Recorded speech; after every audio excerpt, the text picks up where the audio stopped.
time, 66 million years ago, an asteroid ended the world as the dinosaurs knew it.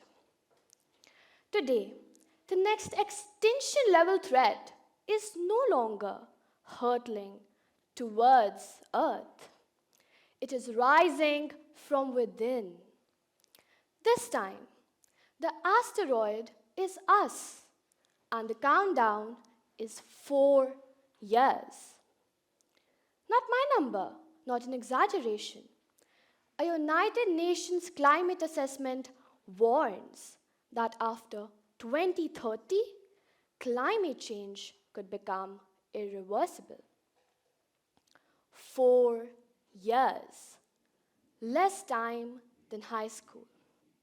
Less time than childhood memories fading, and less time than the time between your last leap year birthday and your next. I'm 16. In a few days, I'll turn 17, but instead of planning my birthday playlist, I have been planning this talk. Because I'm not sure how many birthdays my generation has left to waste. For us, life is no longer sunshine and rainbows. It's eco-anxiety and pollution colonialism. While ABBA told us teenagers we could be young and sweet, only 17, I'm living in a world where forests burn in weeks, cities choke in hours, oceans rise in silence, and governments argue in circles. And the climate clock? It ticks louder than any song ever could. I grew up in Delhi NCR, a place that once felt alive in the evenings. By the time I was in 3rd grade, outdoor play became dangerous. Heat strokes became normal. Smog became winter, and air became something we feared, not breathed. A few years ago, I moved to Mumbai, the city with better air, or so they said. Because the rains became chaotic, mangroves disappeared, and even Mumbai started sweating under temperatures it had never seen before. I didn't escape the crisis. I just met climate change in a different outfit. And that's the thing about this crisis. It doesn't announce itself dramatically, it just rearranges your life. Here's what fascinates me. We all know the facts. We know ice is melting, oceans are rising, and we know that pollution affects lungs before it affects policy. And yet, somehow, we behave as if the planet is very large, very patient, and definitely not keeping score.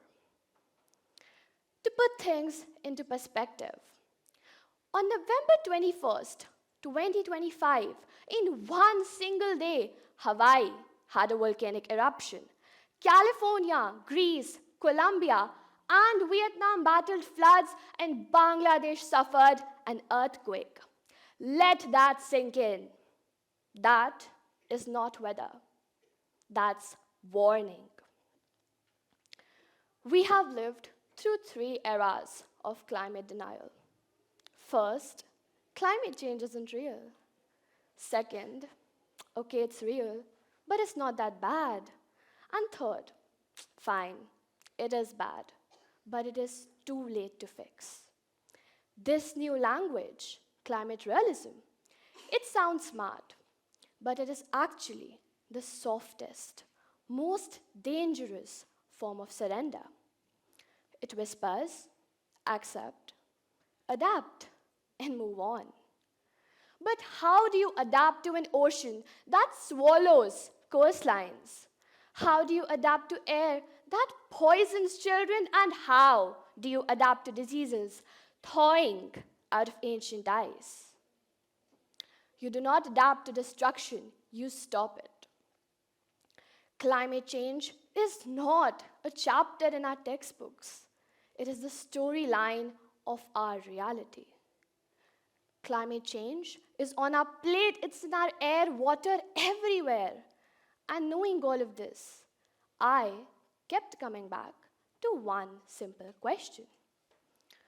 Why do humans keep making irrational choices even when the consequences are clear?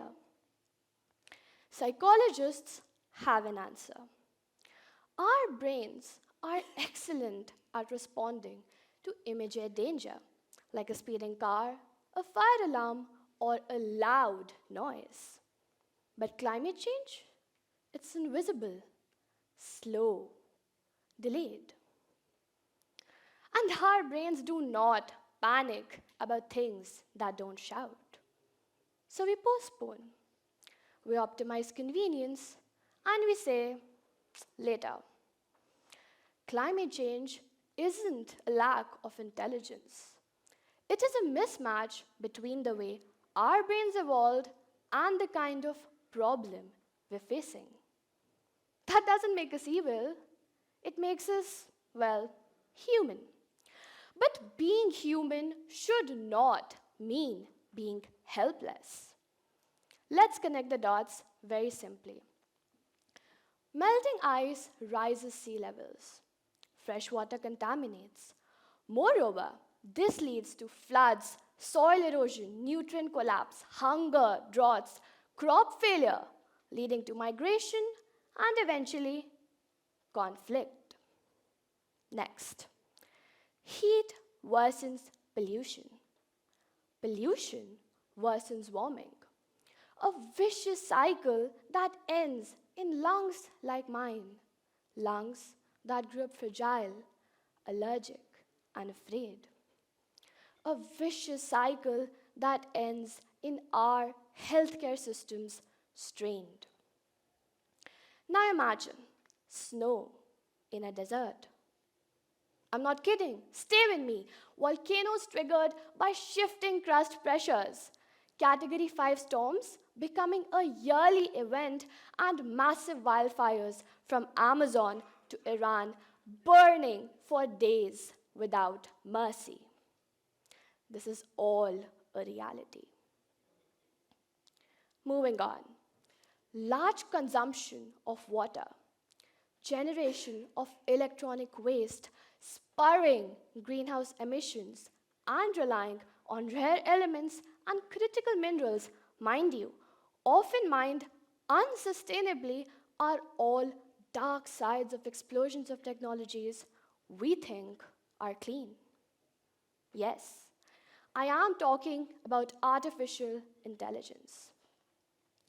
The AI industry alone produced carbon emissions equivalent to that of New York City in the year 2025. Melting permafrost releases ancient viruses dormant for thousands of years. Microplastics alter cloud formation, the weather cycle, and our ocean's carbon cycle, along with a global cancer epidemic. Everything is connected. Break one link, you don't just break the chain, you break the system. We hear, turn off the tap, recycle, carry a cloth bag. Yes, do those things. But here is an uncomfortable truth. 100 companies produce over 70% of global emissions. Let me repeat that. Not 100 countries, 100 companies.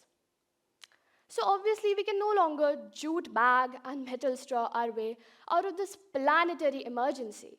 But it is important to understand that these industries act because we demand, we buy, we consume, and we waste. They respond to what we normalize and what we reward. So the solution isn't guilt. We don't need to be perfect consumers. We need to be conscious ones. We need to break toxic consumerism and make simplicity and sustainability the new luxury. We do not have time to sit and wait for flawless or perfect solutions. We need possible solutions. And guess what? We already have them.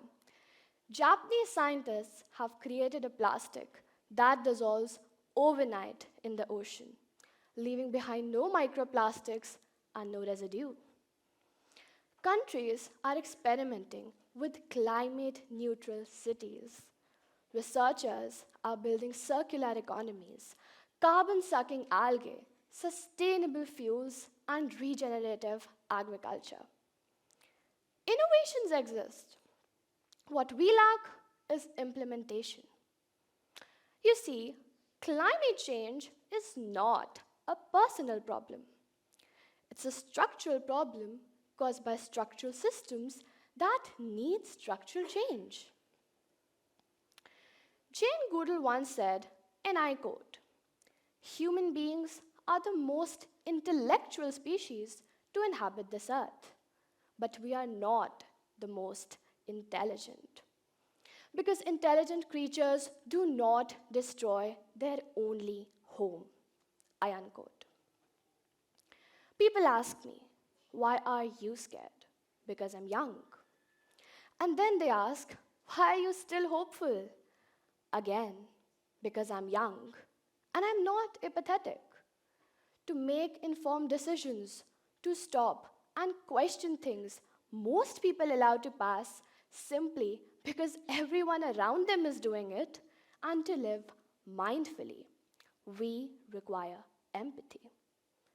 Empathy to feel not just for ourselves, but for the wildlife we could be destroying, for the biodiversity that could be nearing its end as I speak right here, right now. I acknowledge the situation, and yes, I am still hopeful. Because hope is not the opposite of fear. Hope is what you choose despite fear. And my generation is choosing hope by educating, designing, innovating, and refusing to treat our survival like an optional lifestyle choice. We are not victims of a climate crisis. We are witnesses, and witnesses sooner or later become warriors. Warriors who fight not against humanity, but against global issues. Let me leave you with this.